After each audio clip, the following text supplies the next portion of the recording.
하나님은 우리의 피난처이시고 또 힘이시고 환난 중에 만날 큰 도움이시라. 여기 피난처, 이 말은 우리 말 그대로 피할 곳입니다. 어려움을 만날 땐 꼭 필요한 곳입니다. 그러면 보통 때는 어떤 겁니까? 보통 때는 필요하지 않을 수도 있겠죠. 그러나 특별히 어려움을 만날 때는 꼭 있어야 되는 곳이 피난처입니다. 그렇다면 하나님은 어떤 존재입니까? 그러니까 앞에서 서두에 우리가 확인한 대로 그 말을 이어보면 하나님은 평소에도 우리에게 필요한 분이 아니시고 어려움을 만날 때만 꼭 필요한 분이십니까? 그러니까 그런 질문을 해볼 수 있겠죠.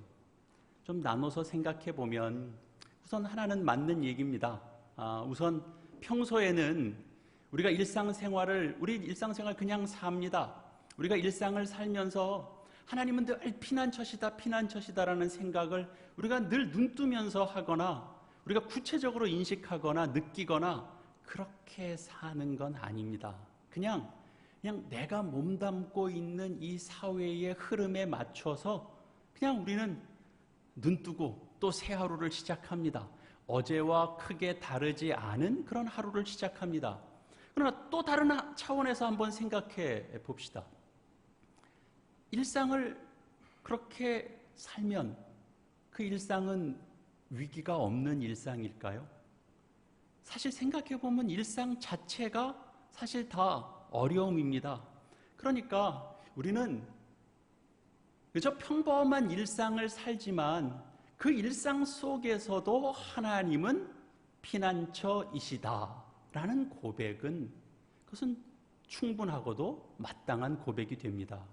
피난처란 어려움을 만났을 때 꼭 필요한 것이라고 생각할 때, 그럴 땐 일상은 그냥 살고 어려울 때는 찾고 그렇게 생각할 수 있지만 우리가 일상이라고 하는 것 자체를 좀 더 그 속에 그 내면을 들여가 보면 우리의 일상이 늘 위기에 노출되어 있는 겁니다.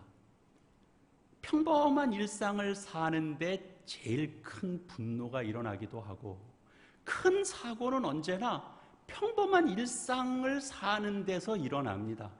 그러니까 우리가 가끔 이런 표현 쓰잖아요. 군중 속의 고독이라는 표현 사람들이 종종 씁니다.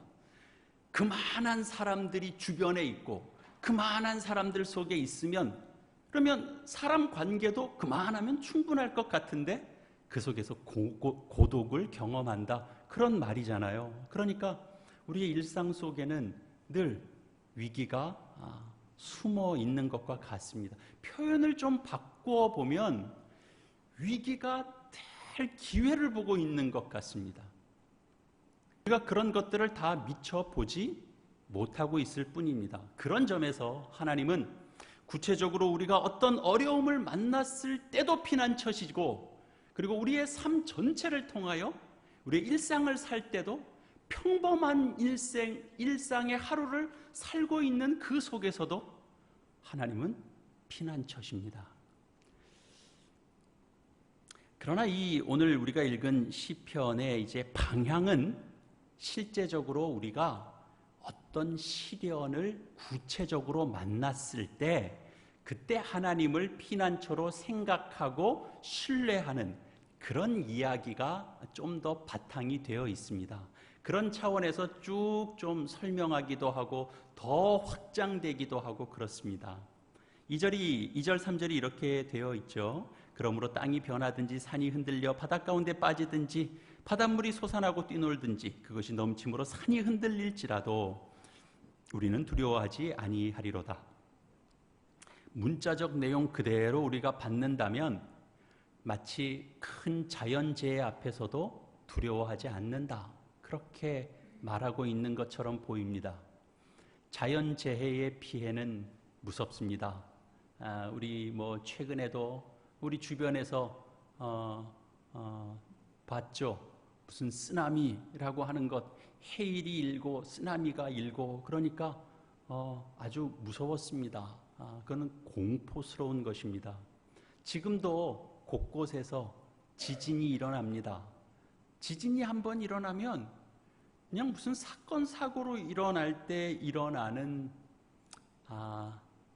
사망하는 사람들의 수의 단위가 틀려집니다. 대단히 충격적이죠. 우리가 현대 사회 속에서도 곳곳에서 반복적으로 일어납니다. 굉장히 두려운데 과거에는 어땠겠습니까? 과거에는 이런 것들이 훨씬 더 두려웠을 겁니다. 충분히 상상이 갑니다. 그런데 시인이 그 속에서 나는 두려워하지 않는다 이렇게 고백하고 있습니다. 여기서의 어려움은 사실 표면적으로나 평면적으로 보면 그냥 무슨 자연재해 같은 것일 수도 있지만 꼭 그것만이 아니고 여기 표현되어 있는 것처럼 그런 정도로 내 삶에 다가오는 그렇게 정말 바다가 땅이 변하는 것 같이 산이 흔들리는 것 같이 바다가 요동치는 것 같이 느껴지는 안에서의 근심, 그런 식으로 찾아오는 밖에서의 환난, 이런 것들을 다 포함하고 있는 겁니다. 그러니까 그저 자기 감정이 그냥 걱정에 쌓여 있는 정도가 아닙니다. 그저 안 해도 될 걱정을 하는 정도, 그런 것이 아니고 실제로 눈앞에 벌어지는 겁니다. 일이 요동치는 겁니다. 우리 그런 말 하잖아요. 엎친 데 덮친 격이다. 엎친 데 덮친 격 같은 일들이 일어납니다. 그런 걸 다 포함하는 겁니다. 근데 그런 걸 다 포함해서 내가 두려워하지 않는다 그럽니다. 어떤 믿음이면 이런 고백을 할 수 있는 겁니까? 두려워하지 않는 믿음. 생각해보면 아주 좀 일시적으로는 이런 믿음 우리도 가능할 것 같다는 생각을 합니다. 어떤 말씀으로, 어떤 집회에, 어떤 찬송 가운데 하나님께서 은혜를 확 부어주시면 정말 말씀이 정말 실제로 자기 확신으로 딱 들어오면 정말 아무것도 두려울 게 없을 것 같은 그런 충만함을 우리가 느낍니다. 그러나 그 순간은 그럴 수 있는데 그 시간을 이어가는 건 참으로 어렵습니다. 우리는 번번이 넘어지고 번번이 받은 은혜를 쏟아내기 일쑤입니다. 뭐에 단단히 취했거나 그러면 또 두려움이 없을 수 있겠지만 여기서 얘기하는 건 그런 게 아닙니다. 뭘 광적으로 취해 있거나 무슨 술 취한 상태 때문에 겁을 잃어버리는, 술 취한 사람이 1,000원인지 10,000원인지 10만 원인지를 구분하지 못하고 겁 없이 내놓는 그런 거하고는 다른 것 아닙니까? 판단력이 흐려져서 두려움을 못 느끼는 그런 게 아닙니다. 명확하게 내가 겪고 있는 게 어떤 것인지를 알고 있는데 그게 두렵지 않다, 그렇게 고백하고 있습니다. 그러면 이게 이제 신앙인 겁니다. 신앙이라는 건 이게 억지로 되는 게 아닙니다. 우리가 기도하면 된다 그러면 기도라는 걸 무슨 방법론으로 가지고 동원해서 기도를 가지고 오면 기도 많이 해야 되겠다 그래서 기도를 많이 하면 기도를 그래서 많이 한다고 해서 마음의 근심과 두려움이 없어지는 게 아닙니다. 그러면 언제 그것이 가능해집니까? 두려워하지 않을 근거, 그 대상을 내가 분명히 알고 있을 때 그때 가능해집니다. 그 대상은 누구냐 하면 물론 하나님이십니다. 여기 46편에 이 시의 시인이 자기 인생 경험을 도대체 어떻게 표현할 방법이 없어서, 어떻게 말로는 찾을 길이 없어서 좀 장대한, 이를테면 좀 그림 언어 같이 표현하고 있죠. 땅이 변하고 산이 흔들려 바다에 빠지고 바닷물이 거품을 내뿜고 넘쳐서 또 산이 요동하고, 그러면 어떻게 근심하지 않고 어떻게 낙관만 하고 있을 수 있겠습니까? 그러나 우리는 이 성경 말씀을 통해서 이 심각한 위기 상황 속에서 살았던 바로 이 시인이 이렇게 흔들리지 않는다라고 얘기할 때 그가 바라보고 있는 건 주변에서 일어나고 있는 모든 것들 속에서 그가 바라보고 있는 게 있는 거죠. 4절과 5절 말씀이 그것입니다. 한 시내가 있어 나뉘어 흘러 하나님의 성 곧 지존하신 이의 성소를 기쁘게 하도다. 하나님이 그 성중에 계시며 성이 흔들리지 아니할 것이라. 새벽에 하나님이 도우시리로다. 세상에는 눈에 보이는 질서가 있습니다. 경제가 돌아가는 그 질서가 있습니다. 정치가 돌아가는 질서가 있습니다. 그러나 눈에 보이지 않는 질서가 있습니다. 여러분, 우리가 가끔 보게 되잖아요. 거대한 빙하가 움직입니다. 근데 움직이는 게 무슨 세찬 바람에 밀려서 그 바람을 따라 밀리는 게 아니고 바람하고 상관없는 방향으로 빙하가 움직입니다. 그건 왜 그렇습니까? 조금만 생각해 보면 알죠. 지금 그 빙하는 바람에 움직이고 있는 게 아니고 바람은 눈에 보입니다. 세찬 바람은. 깊은 물은 우리 눈에 잘 보이지 않습니다. 빙하는 해류의 움직임을 따라 그렇게 움직입니다. 세상이 꼭 그렇습니다. 세상 일이 보이는 질서대로 예측할 수 있는 방향대로 그렇게 꼭 흘러가지 않습니다. 우리가 잊지 말아야 하는 것은 역사를 움직이시는 이는 하나님이시다라는 사실입니다. 보이지 않고 들리지 않아도 지금은 우리 그 지구가 빠른 속도로 공전과 자전을 하고 있습니다. 우리가 그걸 못 느끼고 있을 뿐입니다. 눈이 있는데 그런 건 우리 눈에 보이지 않습니다. 그러나 대단히 중요한 변화들이 계속 일어나고 있는 거죠. 우리가 내 눈에 보이지 않는다고 지구가 돌고 있다, 자전과 공전하고 있다라고 하는 것을 부인할 사람은 아무도 없을 겁니다. 마찬가지입니다. 하늘과 땅을 만드시고 사람을 지으신 하나님께서 여전히 살아계시고 여전히 다스리시고 주관하시고 이끌어 가십니다. 여기 이 시에서 말하고 있는 하나님의 성, 이것은 물론 1차적으로 예루살렘입니다. 그러나 예루살렘은 어디 한 곳에 정해져 있는 게 아닙니다. 우리가 이런 예루살렘이라는 말을 들을 때 우리는 이 시대에서 이 예루살렘은 어디에나 있을 수 있습니다. 무슨 말을 하고 싶은 것인가? 하나님의 성은 어떤 특정한 지역, 어떤 공간만을 의미하는 것이 아니고 하나님의 임재를 말합니다. 하나님이 함께 하시는 곳, 그 성, 그 예루살렘, 그곳은 바로 하나님의 도성이 되고 그곳은 예루살렘이 됩니다. 하나님이 계신 곳에는 든든함이 있습니다. 그런 의미에서 하나님은 피난처입니다. 우리가 시골에 이렇게 가면 이렇게 큰 느티나무 같은 걸 보게 되잖아요. 우리가 보고 감탄합니다. 보기 좋습니다. 왜 좋습니까? 그 품이 이렇게 넓어서, 그늘이 넓으니까 좋죠. 누구나 다 거기 가서 쉼을 쉽니다. 동네 사람도 쉬고 낯선 사람도 쉽니다. 마치 꼭 큰 느티나무가 모든 사람들을 품어주는 것 같습니다. 그 품이 넉넉하죠. 그런 한낱 느티나무도 이렇게 품습니다. 그러면 하나님은 더 어떻겠습니까? 예수님을 통해서 우리에게 드러내시는 하나님은 우리가 세상 살면서 상처 입은 사람, 세상 살면서 지친 사람, 이렇게 일하다 어렵고 힘들고 비틀거리는 사람, 그리고 죄인, 죄인이 따로 있는 게 아니고 그죠? 죄 많은 인생, 예수 그리스도 안에서 하나님께서 다 받아주십니다. 하나님이 도덕적인 잣대를 들이대신 적이 없습니다.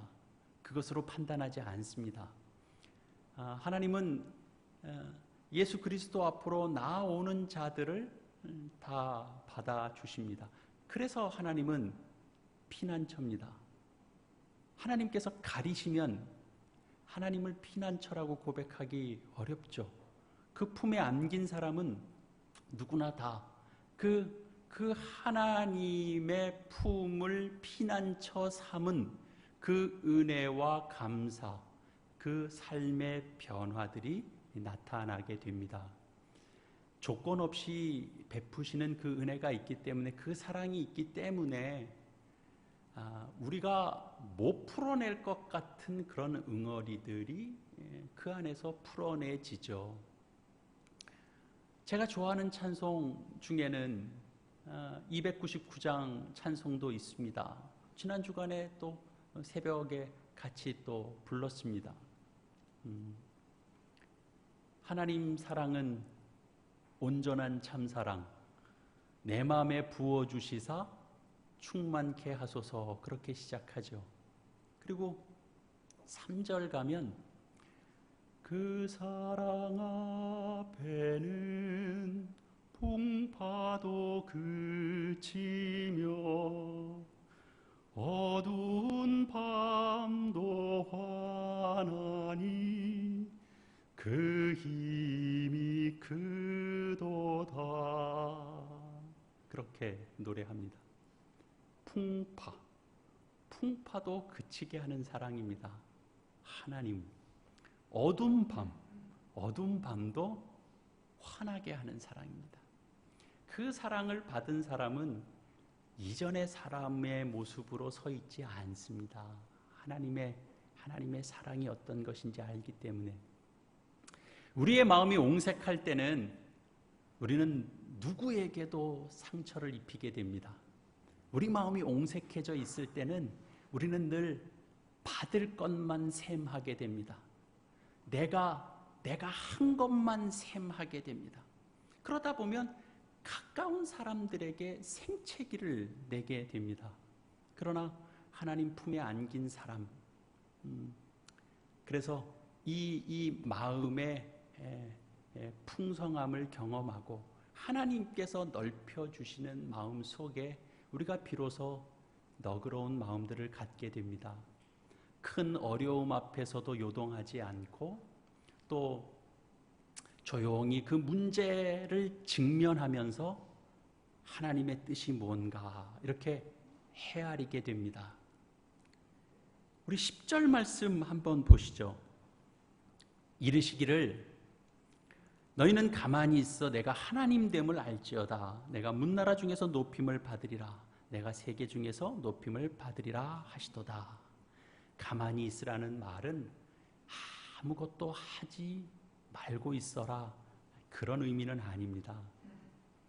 마음을 집중해서 하나님을 집중하고, 그리고 마음의 풍랑을 가라앉혀라, 그런 의미들을 담고 있습니다. 여러분 흔들리는 물에 비춰보면 뭐가 보입니까? 잔잔해지면 비로소 거기에 모습들이 비춰집니다. 내 모습이 거기 비춰집니다. 내 모습만 보이는 게 아니고 잔잔해지면, 그러면 하나님, 그 너머에 계신 하나님도 보이죠. 사도 바울이 로마서에서 뭐라고 그랬습니까? 하나님을 사랑하는 자, 곧 그 뜻대로 부르심을 입은 자들에게는 모든 것이 합력하여 선을 이룬다, 그렇게 말씀했습니다. 제가 언젠가 한번 얘기한 적이 있는 것 같습니다. 우리 하진이가 어릴 때 그림 작품을 좀 내야 될 일이 있는데 본인이 실력이 좀 부족합니다. 그래서 함께 사역하던 목사님 사모님께서 도와줘서 완성한 적이 있습니다. 그 사모님은 미대 출신입니다. 하진이가 옆에서 놀라워하던 그 반응을 저는 지금도 잊을 수가 없습니다. 넌 뭘 그리고 싶으니? 숲속을 그리고 싶어요. 숲속만 그리고 싶으니 작은 연못도 그리고 싶어요. 그려봐라. 우리 하진이가 숲을 그렸습니다. 앙상한 나무 세 그루, 그리고 가운데 동그라미, 돌 같기도 하고 이게 연못이라니까 연못인 줄 아는 겁니다. 아주 심플한 웅덩이 하나. 다 그렸냐? 그리고 이제 그 사모님께서 손을 대시기 시작했습니다. 그러니까 숲이 생기는 거예요. 그 그림판 안에서 풀이 돋아나고 연못이 연못다워지고 연못이 아름다운 연못이 나타나고 그 속에 물고기가 움직이고 한 모습 한 모습에서 자기가 생각하지 못했던 뜻밖의 모습이 나올 때마다 와 하고 눈도 커지고 입도 커지고 소리도 나고 그랬던 걸 저는 생생하게 기억합니다. 우리 앞에 놓여진 삶의 어떤 재료들이 다 풍성해 보이지 않을지라도 좀 미흡해 보일지라도 하나님께서 손을 대시면 그것은 놀라운 작품이 됩니다. 위대한 작품이 됩니다. 합력하게 되고 그것이 선을 이루는 손길이 되게 합니다. 작품을 만드는 손길이 되게 합니다. 우리는 그 믿음으로 사는 사람들입니다. 하나님께서 우리를 통하여 어떤 귀한 것들을 만들어 가신다라는 걸 우리가 믿는 사람들입니다. 그 과정을 또 지켜보는 자들입니다. 우리 안에 슬픔이 있습니다. 우리 안에 고통이 있고 또 절망도 있고 우리 안에 병도 있습니다. 육체적인 질병도 우리가 갖고 있습니다. 오해도 있고 갈등도 있고 우리 안에 궁핍함도 있습니다. 좀 넉넉히 살고 싶은데 마음만큼 그렇게 잘 안 됩니다. 늘 기쁘고 행복하고 싶은데 외로움도 있고 고독감도 있고 그렇습니다. 그런데 하나님은 모든 것을 합력하여 선을 이룬다. 그 모든 것이 하나도 쓸데없는 것이 되지 않게 하신다라는 것입니다. 그 각각이 다 그 역할을 합니다. 각각이 다 일을 합니다. 그 각각이 다 재료가 됩니다. 기쁨만 있고 외로움이 없고 그러면 좀 이상한 게 만들어질 수 있습니다. 기쁨도 있고 외로움도 있고 실패도 있고 눈물도 있고 하나님은 그걸 재료 삼아서 만듭니다. 그러면 더 기가 막힌 게 만들어지는 거죠. 어떨 때만 가능합니까? 우리가 하나님을 떠나지 않고 하나님께 피하고 하나님을 붙잡고 하나님 곁에 있어야 됩니다. 하나님을 피난처 삼고 있어야 되는 겁니다. 여러분, 성경의 세계, 말씀의 세계는 풍성합니다. 안 들여다보면 별거 없는 것처럼 보입니다. 들어가 보면 너무 풍성해서 우리는 길을 잃습니다. 그 밖에 머물러 있으시면 안 됩니다. 말씀의 세계 속으로 우린 자꾸 들어가야 됩니다. 기독교 신앙은 얄팍하지 않습니다. 세상에 없는 내용입니다. 세상이 따라올 수 없는 내용이 기독교 신앙 안에 있습니다. 우리 그 신앙을 우리가 배워가려고 해야 됩니다. 그 세계 속에 우리가 자꾸 들어가서 훈련하고 익히고 따라가보고 그리고 실패도 경험해 봐야 됩니다. 구원받았다라는 게 뭔지, 구원받은 인생으로 살아야 된다라는 게 뭔지, 그의 나라와 의를 구하라는데 그의 나라와 의를 구합니다라고 말하면 되는 겁니까? 그러면 구해진 겁니까? 의와 나라를 구하라는 건 도대체 뭡니까? 하나님의 통치를 받으라. 그런 게 무슨 의미입니까? 말씀에 순종하라. 그냥 그겁니까? 우리가 구원받아서 눈 떠졌다 그래요. 소경이 눈 뜬 것처럼. 그래서 안 보이던 게 보인다고 그래요. 안 보이는 거 어떤 거 보십니까, 여러분? 남들은 못 보는데 하나님이 지금 일하고 있다라는 거 여러분 뭘 보십니까? 우린 그 세계로 자꾸 들어가야 됩니다. 새 생명 누리게 했습니다. 그전엔 죽은 생명이었다는 겁니다. 그럼 우리 지금 새 생명 가지고 우린 뭘 하고 있습니까? 새 생명 받은 인생을 우리는 어떻게 서로 확인하시겠습니까? 우린 좀 더 들어가야 되는 겁니다. 이런 것들을 더 자꾸 이해하고 알아가야 됩니다. 이런 모든 것들이 내 삶 속에 하나하나씩 하나님의 통치를 받는 게 이런 거구나. 하나님께서 우리 안에 새 생명을 주어줘서 이 생명이 자랄 수밖에 없다라는 게 이런 거구나. 이런 걸 우리가 확인하고 나눌 수 있어야 되고, 그리고 그것 때문에 감사할 수 있어야 됩니다. 너희는 가만히 있어 내가 하나님 됨을 알지어다. 설치지 말라는 얘기죠. 너희가 너희 살 길 찾으려고 애쓰지 말라 그러는 거죠. 하나님의 하나님 되심을 봐라 그러는 겁니다. 그러나 우리는 끊임없이 우리 눈에 보이는 것들을 의지하게 됩니다. 그게 질서처럼 보이니까. 너희 마음을 하나님께 집중하라 라고 하는 말씀과 함께 하나님께서 그런 세상에 의지하고 싶어하는 것들에 의지하는 그런 삶을 너희가 살아가면 너희는 결코 하나님께 집중하는 삶으로 나아갈 수 없다, 그렇게 말씀하고 있는 겁니다. 그러니까 그냥 너희는 가만히 있으라 그러는 정도가 아니고, 너희는 가만히 있어라 라는 말 속엔 너희는 지금 한쪽으로 기울어져 있다, 한쪽으로 처져 있다, 모든 생각이 어느 쪽에 처져 있다, 그걸 돌려라, 그런 의미도 담겨져 있는 거죠. 우리가 최선을 다하며 살아야 되지만 우리가 기울어져 있는 삶에 올인하면 어떻게 되는 겁니까? 최선을 안 하는 게 좋습니다. 우리가 어떨 때 분명한 그 자신을 가질 수 있겠습니까? 내가 이 일에 내가 올인해야 되겠다라고 생각할 수 있는 건 무슨 일에 있겠습니까? 우리가 살펴봐야죠. 우리가 기울어져 있고 우리가 처져 있고 우리가 삐뚤어져 있는데 어떻게 올인을 할 수 있겠습니까? 어떻게 최선을 다할 수 있겠습니까? 눈뜨고 분별하고 생각하고 은혜를 구하고 자신을 살피고 그리고 감사가 주어지면 그걸로 기뻐하고 그래야죠. 좀 너희는 가만히 있어라. 하나님의 하나님 되심을, 하나님은 어떻게 일하시는가를 너희는 봐라. 하나님은 높이시는 하나님이시다. 하나님은 죽이시는 하나님이 아니시다라는 거죠. 하나님은 나만 높아지는 방식으로 하나님 일하지 않는다. 내가 높아지는 건 너희도 함께 높아지는 거다. 하나님은 너희 모두가 높아지는 것을 위해서 그렇게 하나님은 일하신다라는 거죠. 그래서 하나님은 그것으로 하나님은 높아집니다. 하나님은 어떻게 높아진다고요? 몇몇 사람을 높이는 것으로 하나님이 높아지는 게 아니라 높아질 수 없는 모든 사람들을 다 높이는 것으로 하나님이 높아진다고요.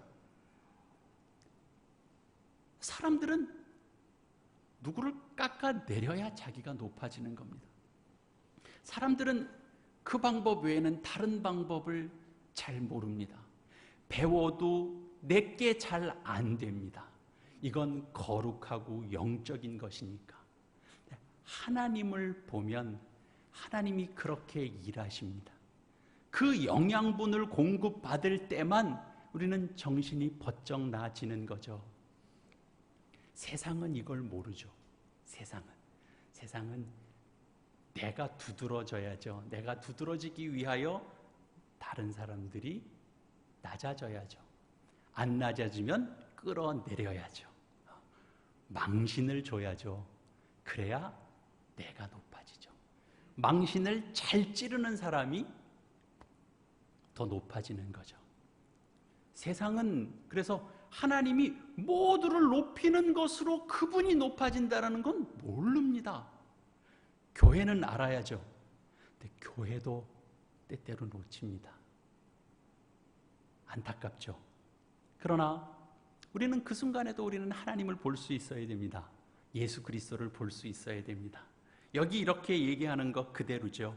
만군의 여호와께서 우리와 함께 하시니 야곱의 하나님은 우리의 피난처시로다. 우리와 함께 하시는 그 피난처 되시는 겁니다. 바라기는 이 시편 기자의 신앙이 우리 모두의 이 그냥 관념적으로 고백하는 신앙보다 하나 더 나아가서 우리의 좀 실제적인 신앙이 되기를 바랍니다. 예수 그리스도가 우리와 함께하고 계시고 그분 안에서 우리가 정말 도움이 되고 피난처가 된다라는 사실을 우리가 함께 온몸으로 느끼고 그것과 하나 될 수 있기를 우리가 함께 기도하며 나가야 됩니다. 그 길이 영적인 길이고 그 길이 신앙의 길입니다. 희망이라는 시가 있습니다. 거기에 이런 대목이 있습니다. 차디찬 겨울 감옥 마룻장 같은 세상에 오랫동안 그곳을 지켜온 한 장의 얇은 모포 같은 그대가 있어서 아직도 그대에게 쓰는 편지를 멈추지 않는데, 이렇게 표현하고 있습니다. 세상이 비록 겨울 감옥 마룻장 같이 차가워도 한 장의 얇은 모포이지만 그 모포가 하는 기능이 있습니다. 그래도 그 모포가 덮어주고 있어서 그나마 마음이 쉴만하고 온기를 느낄 수 있다, 이렇게 얘기하는 거죠. 하나님은 우리를 부르시고 구원 얻게 해주셔서 새 사람 되게 해주셔서 하나님은 어떻게 이끌어 가시냐 하면 우리가 먼저 복을 받게 합니다. 그리고 우리를 통하여 세상이 복받게 합니다. 세상이 유익을 얻도록 합니다. 세상이 그나마 또 살만한 곳이 될 수 있도록 하나님께서 우리를 불러 세상 가운데 어떤 역할을 하도록 합니다. 하나님이 우리를 그렇게 부르십니다. 하나님이 우리를 그렇게 부르실 때는 하나님께서 피난처 돼 주시는 그 존재로 우리를 부르십니다. 그래서 우리가 그걸 경험하는 거죠. 그래서 우리도 세상 앞에 나아가 누구 앞에 나서서 피난처의 역할을 우리도 할 수 있게 되는 겁니다. 그 길로 나갈 수 있도록 하나님께서 우리에게 말씀 주시고 그 과정을 겪었던 자들의 고백을 통하여 우리로 하여금 다시 한번 영적인 각성을 갖게 해주십니다. 우리 모두도 그런 신앙의 길, 영적 삶의 길, 그 길로 우리 모두 함께 나아갈 수 있기를 이 말씀으로 축원합니다. 기도하겠습니다.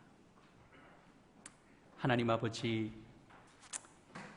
우리의 피난처가 되시고 힘이 되어주시고 환난 중에 만난 큰 도움 되어주시니 하나님 그 은혜를 감사합니다. 세상은 늘 우리를 시험하고 또 공격하고, 그러면 우리가 요동치면 우리의 감정이 가만히 있지를 않습니다. 우리 스스로 붙잡으려고 애쓰면 더 요동쳐. 내 스스로는 그 요동함을 감당할 수가 없습니다. 그러나 하나님을 바라보면 하나님께서 성중에 계시고 그 성이 흔들리지 않고 하나님께서 도우시는 그 손길을 바라보면 그때서야 우리는 우리의 요동함을 멈출 수 있습니다. 아니, 멈춰지는 걸 보게 됩니다. 비로소 우리의 모습이 보이고 그 일에 개입하시고 간섭하시는 하나님이 보입니다. 그러면 우리가 하나님 앞에 고백하게 되는 건 하나님은 우리의 피난처십니다. 우리가 어려움 당하고 당황할 때 어디에 눈 돌릴 게 아니라 하나님을 찾아 나오고 하나님께 인생을 맡기고, 괴로우면 하나님께 토해내고, 안타까우면 하나님을 붙드는 우리의 인생이 되게 하여 주시옵소서. 그래서 하나님께서 큰 사랑으로 품어주시는 그 사랑을 우리가 입어 우리도 누군가의 쉴 만한 그늘 되게 하시고 기댈 만한 피난처 되는 귀하고 복된 인생 살아가도록 하나님께서 우리 각자의 힘 주시고, 그렇게 이 세상 가운데 영적인 큰 사람들로 하나님 빚어 주시옵소서. 우리 주 예수 그리스도의 이름으로 기도합니다. 아멘.